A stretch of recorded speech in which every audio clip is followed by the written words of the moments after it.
G'day guys, this is Carl at AllBrand Caravan Centre.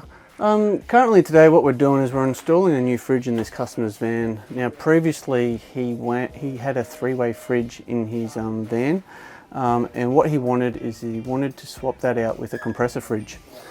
Now in relation to that, sometimes we can't find the exact size of the old fridge with a new fridge in relation to going from a three-way to a compressor. So what he's done and what we've done is we've got the closest dimensions that we can in relation to the other fridge, but unfortunately we still need to do slight modifications in regards to restructuring this fridge space here basically.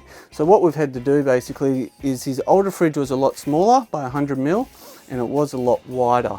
Now what we've done here in relation to this fridge is that this fridge is obviously 100 mil higher and a lot skinnier.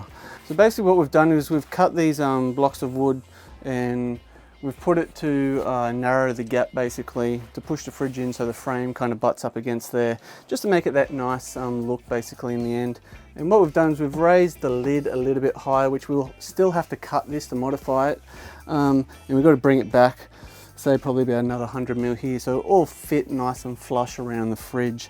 So a bit of work involved. We had to cut a few sections out and restructure it and make it a little bit stronger for this type of fridge. But apart from that, we can pretty much basically do anything in regards to what your needs might be. So if you guys have any questions or queries in relation to three-way fridges or compressor fridges, and if it can be fit in your van, just give us a call or leave them in the comments below. Thanks.